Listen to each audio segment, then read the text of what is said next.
حذر خبراء الصحة والأطباء في بولندا من تنامي خطر اللجوء إلى السوق السوداء للحصول على مستحضرات تجميل مجهولة المصدر، بعد انتشار قصة شابة بولندية تدعى إلفا 26 عاماً.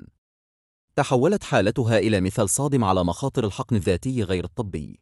وبحسب ما تم تداوله في وسائل إعلام محلية، فإن الشابة كانت تعاني لسنوات من عدم الرضا عن مظهرها الخارجي، ومع ارتفاع تكاليف عمليات التجميل داخل العاصمة وارسو، لجأت إلى شراء مواد تجميلية غير مرخصة عبر الإنترنت دون أي إشراف طبي.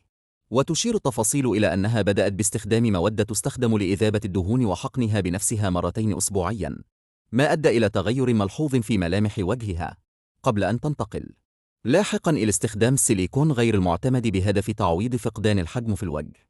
ومع مرور الوقت، تحولت التجربة إلى نمط متكرر من الحقن الذاتي وصل إلى الاستخدام اليومي، ما تسبب في تدهور واضح في شكل الوجه، وظهور تورمات وتشوهات شديدة، وندبات واضحة أدت إلى تغير كبير في الملامح الطبيعية.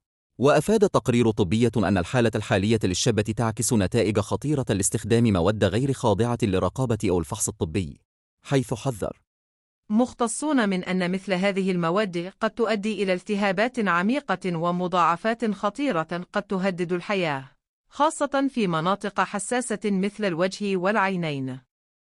وأكد أحد الأطباء المختصين في الطب التجميلي أن التعامل مع هذه الحالات لا يقتصر على الجانب الجراحي فقط، بل يتطلب أيضاً تقييماً نفسياً دقيقاً قبل البدء بأي محاولة علاجية، إضافة إلى فحوصات متقدمة لتحديد حجم الضرر في الأنسجة.